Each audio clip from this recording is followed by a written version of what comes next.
everyone is doing well, life is good, and everybody's pet's hanging in there and doing okay. So we've got a couple of questions today. I'm going to go ahead and jump into our Facebook group, and so we can get those going. Let's see. All right, cool. Nicholas, yeah, I mean, I was looking at your weather. I know it's hot in Phoenix area, but wow, that's hot. 198 degrees. That's pretty brutal, and it's just May. And I think 100 or 120 is not unusual for the Phoenix area. So what I would say is this.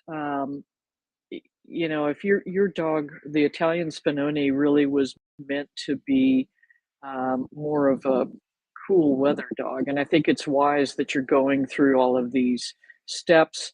The ultrasound will help you uh, get some more clarity on whether there is something like pancreatitis present or some other weird stuff going on.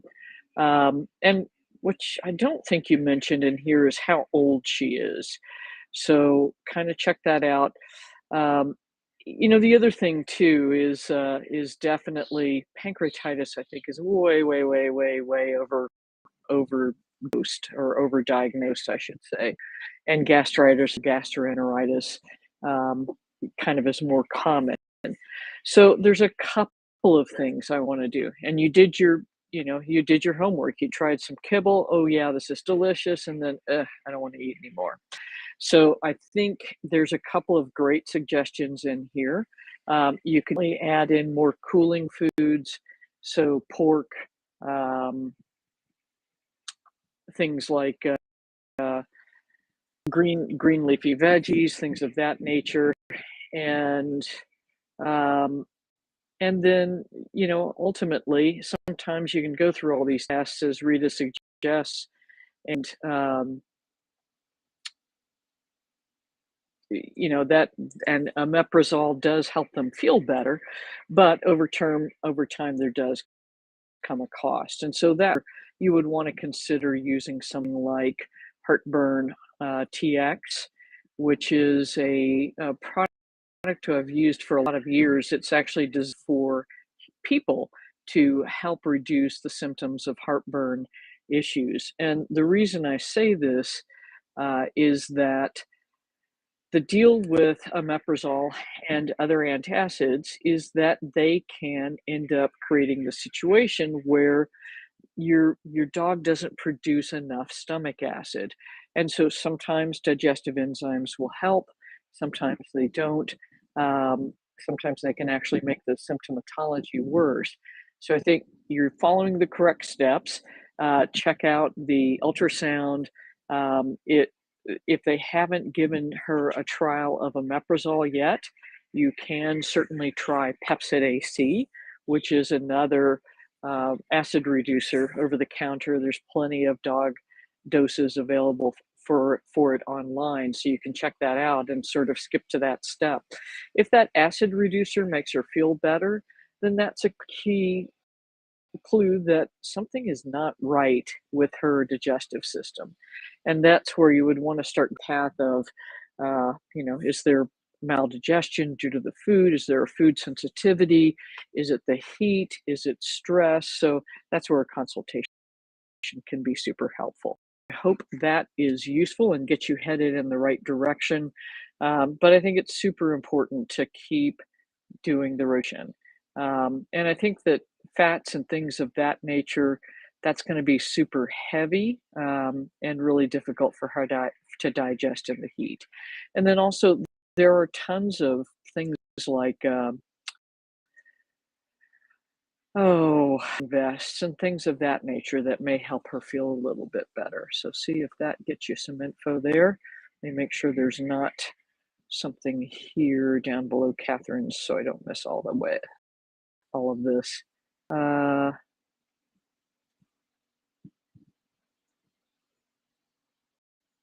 Great. haven't had a lolly. Great. All right, so lolly. Um,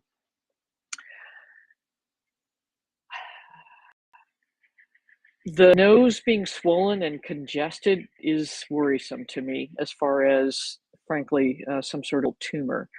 Um, so I would definitely, you're doing the right thing again, going to the vet. So I think just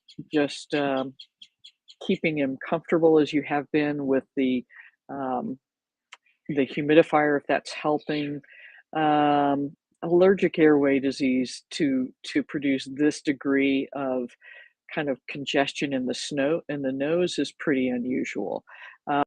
Foreign body is possible as well, just one side, but if it's um, if it's both sides, that's a little bit better. Okay, good. So rhinitis, that's a better.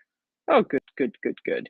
The other thing that's interesting too is that um, with the nasal stuff, you might see there are several nasal drops you can use. They're homeopathic that can be helpful with that if that becomes an ongoing issue. And then kind of see where things are. Once, I would definitely go get some x-rays once all of that stuff drains out to make sure that there is not something sitting in that nasal cavity. Just to double check, because my concern is that the antibiotics and the pred wear off and then things kind of go back to where you started from. Let's see. Dana is asking about the fact about, great, I'm glad he's excited about eating finally. So if you're going to add extra veggies to help him feel fuller, yes, I would just cook those on the side. Um, and I think that will get you covered. That way you can make sure he doesn't kind of get too heavy and get quite lean. So I think that will work. Yes. And Pamela, yes, finally this is shipping out, the holistic total body support. Yes, finally have it in stock and out it comes. To be clear, what you will need to continue to do is use holistic total body support, add calcium citrate and kelp and salt, and that's pretty much it. So it just didn't make sense to add the kelp to the diet because or to the holistic total body support because of the volume would have been increased so dramatically. So that's it. You're down to 3 again. Thank goodness. Uh, Catherine's asking about feeding bowls, etc. So, the Pet Platter, I think, is more for dogs that are picky. I think that, for your guys, they've both had preemptive gastropexies to prevent bloat.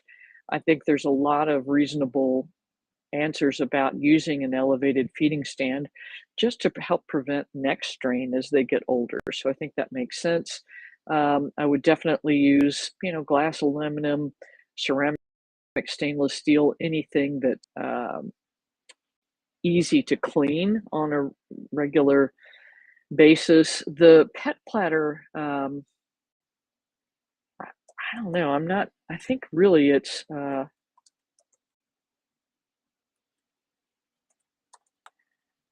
not something I've been significantly impressed with. So basically, let's see if I can switch windows here.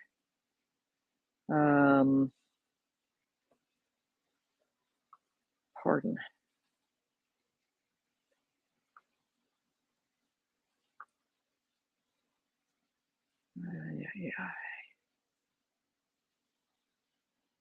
Yeah, it just doesn't seem to work. Okay, we'll just do this to make it easier. So these are what they look like, and personally, I don't get it. I think these are designed to, keep dogs from that are picky to be able to sort of pick out what they do and don't want. Presumably, you can push food into the little divots to help them uh, clean things out a little bit better. And, uh, so the idea here is that it's supposed to,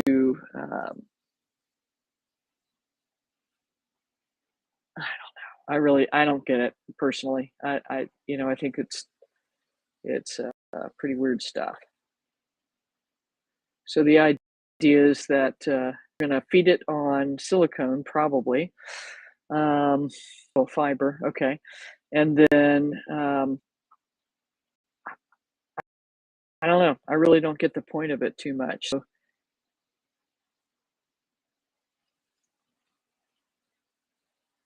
So it's supposed to slow things down as well. I would say that if you're gulping their food, this might be a good idea. Thing is, you can also get those break fast bowls because for large dogs, I don't see how this is going to slow things, slow the food consumption down. But yeah, this is what I've kind of seen in the past. Um, the idea is that they have to really work tongues around them. Um, so it is what it is. I would definitely look at for your pup, I would definitely look at a raised bowl. Um, and ultimately, sometimes they like, uh, yeah, so it's interesting.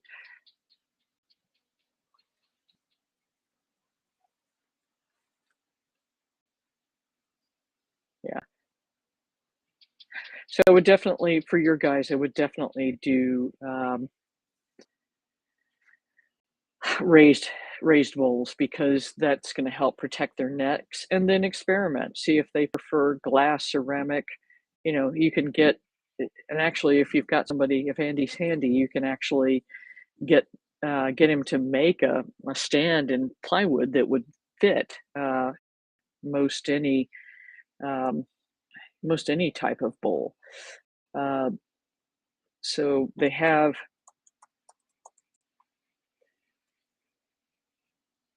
these things where they have you can fit any size bowl in there. And I've seen people use, this is hilarious.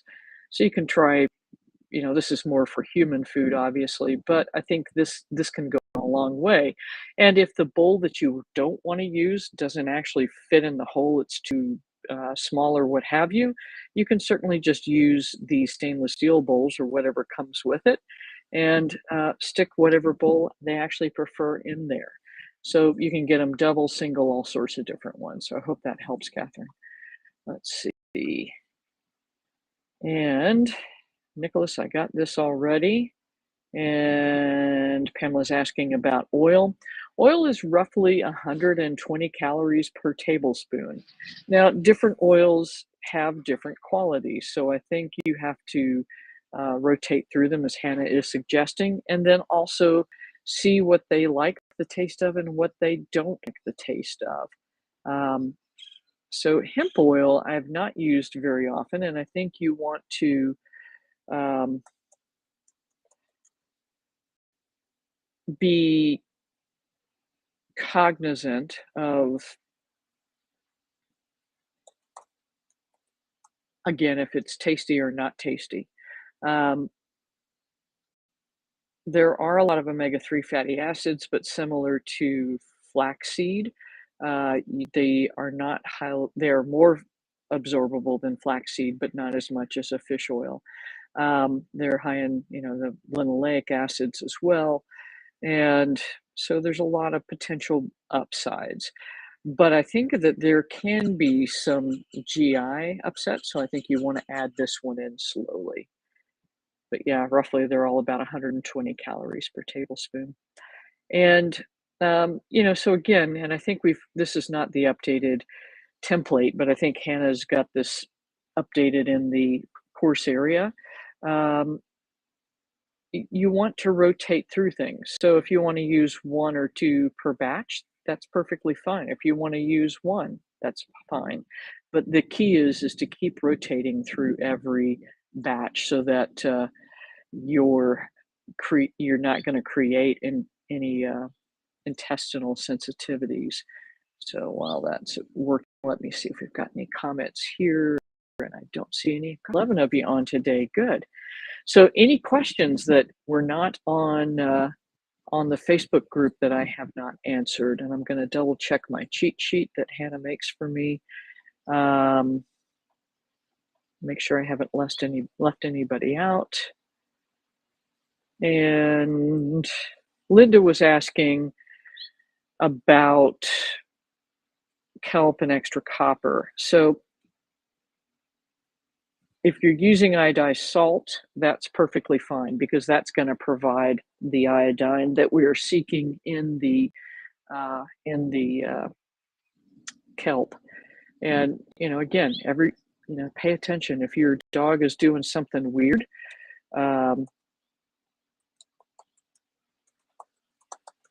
Based on something in the food, then yeah, switch it up, switch it out. So I think with iodized salt,